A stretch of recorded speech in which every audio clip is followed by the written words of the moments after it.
Alligator and chicken. Alligator and andouille sauce piquante with tasso.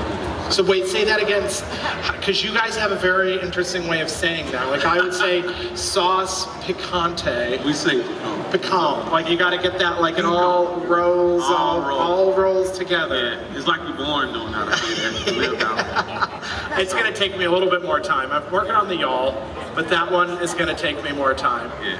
So we're going to walk through how we've got one simmering away here, and tell us about this Dutch oven that it's in.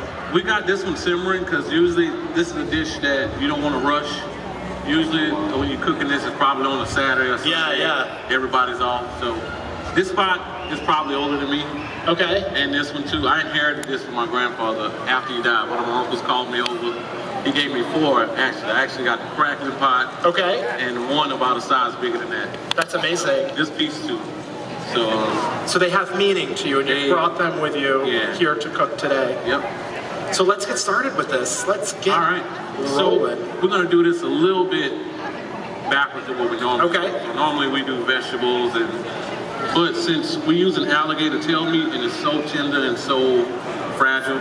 Did you get them from the alligators over here? Nah. They were not giving you any for the demo? Yeah, she let me hold on another. She was like, I know what you're making, and you're going to try to put this guy. The variation of this, though, if I was at home, it would probably be alligator leg. Okay. Because it's dark and it's a little more juicy. Okay. For demo purposes, we did tail meat. It's going to be quicker, and it's going to be a lot more too. And this is the alligator. This is the alligator. It almost looks like chicken.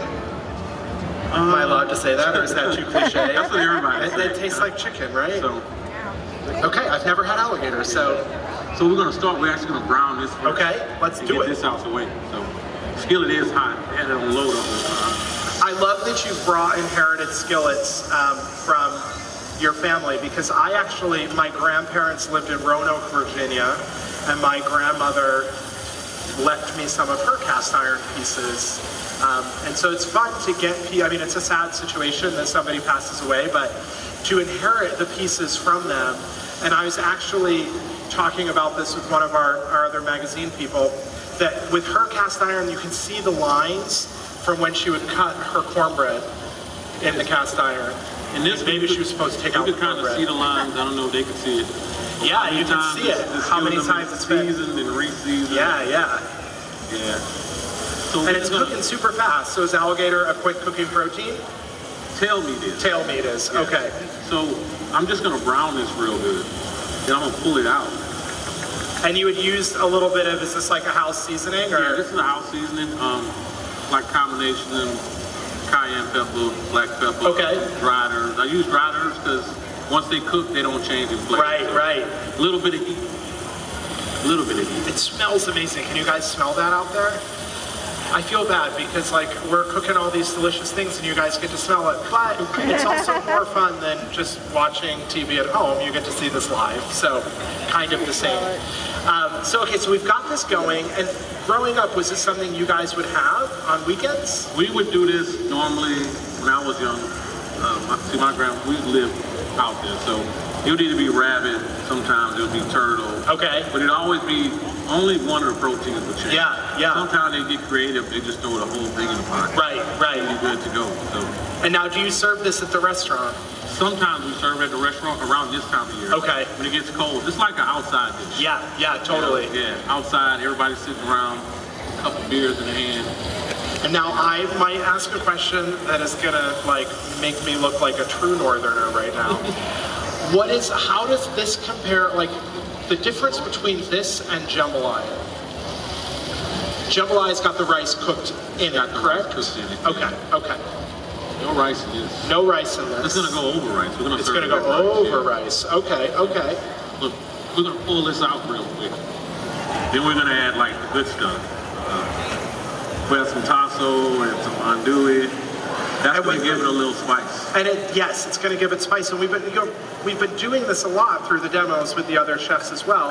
And a good example of it here is we're building upon layer of flavor. So we're starting with one thing here, which is the alligator, and then we're going to add in the sausage next, right? And then we're going to slowly start to, like, if you're building a building, we're starting with the foundation here. And we're going to let this all stay. We're actually going to deglaze this with a little bit of on your way? At the end. So. At the end. We're going to add the taco right back in.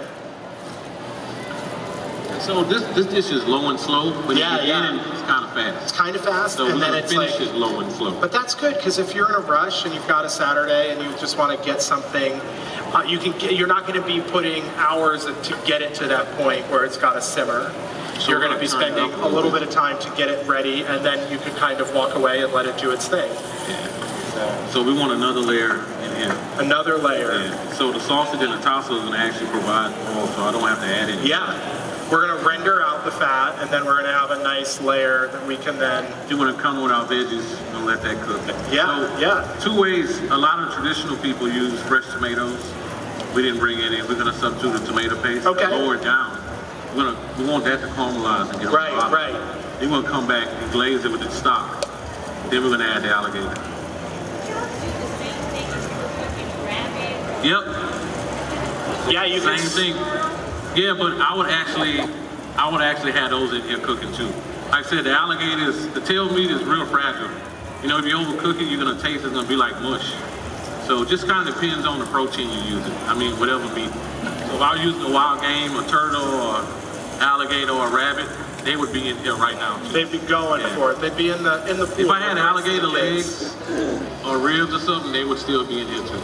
But because the tail meat and we cut it up so small, just for demo purposes, we took it out. So. It's made for TV right now. It smells amazing. But one thing you just mentioned, which I think is really great, is you're not going to use fresh tomatoes, but you're going to use tomato paste. But you're going to caramelize it first. I'm going to caramelize it. Yeah. Because at home, I think that's like, again, thinking about just a few things that you can do to really amp up your home cooking is instead of taking the tomato paste as is, caramelize it and cook it down in the pan for a minute or two. No, it'll bring out the deeper flavor of it by just cooking it in the pan and not just throwing it in. Today was Sunday, fresh tomato. Exactly. We're gonna add our veggies to this real quick. So we've got some very finely minced bell pepper. Yeah, we got red, sweet, onion. Got some celery. Some green peppers. That's it. We'll let these guys cook. So I turned this up on high. We want these to cook kind of quick. Once these onions get translucent, clear, start to brown, we're gonna add up the tomato. Yeah. We're gonna let that then we're gonna lower it down. Then we're gonna lower it down. And now, okay, so one of the things that I think people are afraid of, or that we read a lot about, is that you should not cook tomato products in a cast iron. How do you feel about that? Because we're going to put the tomato paste in there, and I've always been like, you just do it, and I cook everything in my cast iron. I mean, I want to meet the guy that can ruin a cast iron pot. I mean, give him my number. I want to know. And we've got somebody actually restoring them back there. So if we can find the person that can destroy the pot, we can take it back to him to have him restore. I think I know that guy. So if I ruin this pot, nobody recorded. All right, my family will murder me. So. But again, this pot has been around for generations now. This pan has been around for generations, and so. They're very indestructible in terms of, if you do something in it that happens to cause some harm to your seasoning, you just strip it down, re-season it, and you're ready to go. Yeah, I re-season mine with flaxseed oil. Okay. And a little bit of salt. Because I don't like using a scrub pad, so when I re-season them, I rub them down with flaxseed oil, and I put a little bit of kosher salt. Okay. So I turn it up, and the minute it starts to smoke, I cut it off. Then the salt is like a natural scrubber. You do that over and over and over. Yeah. And then I know sometimes people use scrubbers, and the salt won't take off all the good stuff that you really want. And we're actually, again, I feel like I'm plugging ourselves here, but we've got a great little shop set up over here, and we have a cast iron conditioner made by Love and Sundries, and it's a mixture of 3 different types of oil and a coarse salt, so that you can do all of that in one go at it. And you just put it in and you scrub with the salt and a rag, and it cleans and it seasons, and then you rinse it out and dry it with the stove, and you're literally good to go. So how's this coming along? What are we thinking so far? It's coming along good, man. I'm about to add a little tomato paste. We're gonna coat this, and we're gonna let it, and we want another layer. Yeah. All right. After we do that, we're gonna add the chicken stock. Lower it down.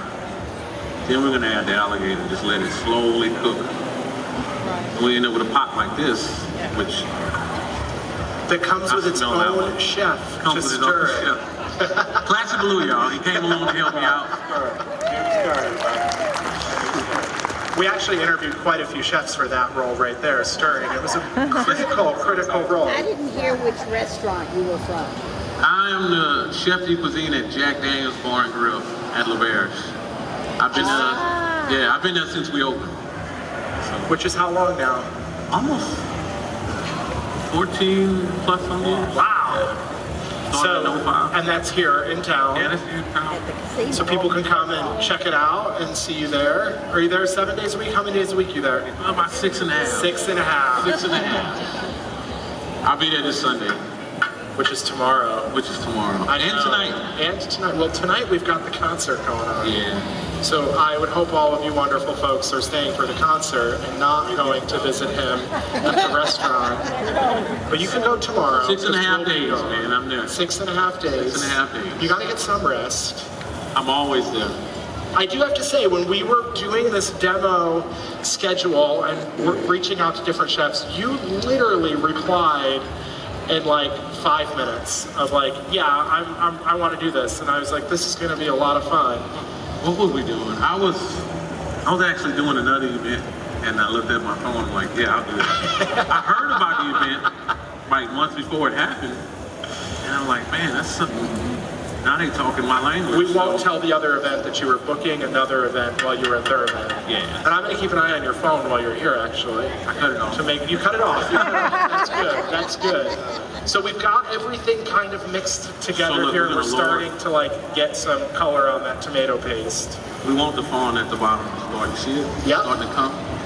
So we don't want it to burn, but we won't.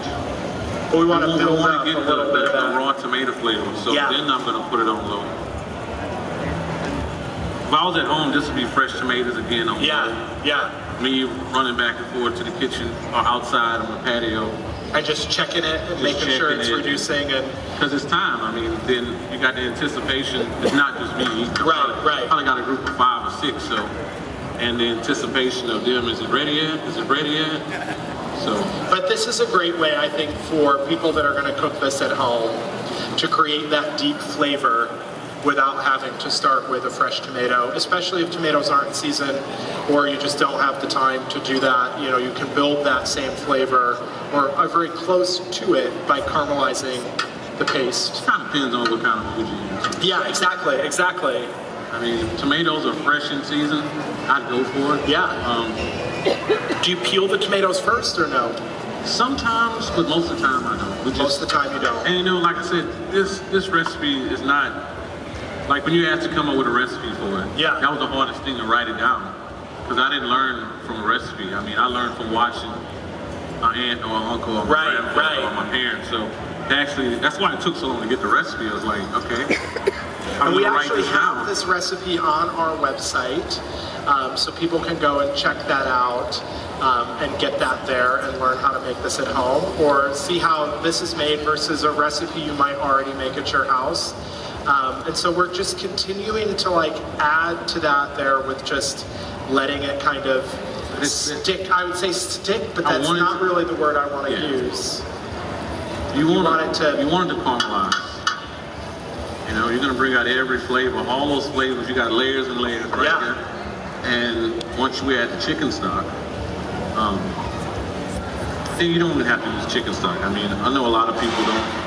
The everyday person is not going to go out and buy chicken stock or chicken broth. Right. I mean, you can use water, but then you would have to season it a little bit more. Right. But when people at home think about what they can be stocking in their pantry, and I feel like we talk about this a lot, of like, how do you build a pantry at home so that if you do want to put something together, you have like basic staples in your kitchen.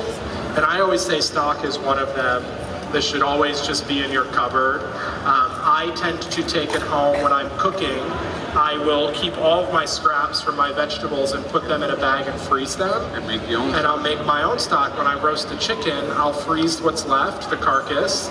When I get 2 of them, I then make a stock. And you can make like 10 quarts at a time for pennies compared to what you would spend at the store. And if you want it really strong, when I make chicken stock at home, I put it low. I just let it simmer overnight. Yeah, and then you get like the bone. You almost get like a bone broth type thing going on. Freeze it, pull it out whenever we're making gumbo. This right here, we use for jambalaya. And there is nothing more satisfying when you're at home and you make chicken stock and you let it cool, and it's like it goes to Jello. Like you could scoop it with a spoon because all of that gelatin has come out from the bones.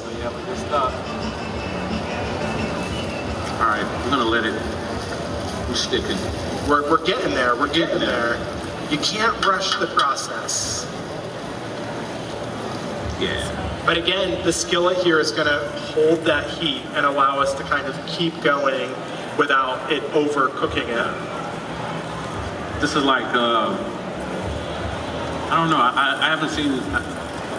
It's like it's hard to tell for cast iron pot. It's hard. Like, right. If you can't cook, you can cook in one of these. I mean, but this is Louisiana. Everybody know how to cook, so. Does everybody out there know how to cook? Everybody know how to cook out here, right? See? It's hard being a chef. I told a guy one day, it's hard being a chef in a state where everybody knows how to cook. Well, there's a lot of like nuance that goes into cooking high volumes of things and getting them all to taste consistent.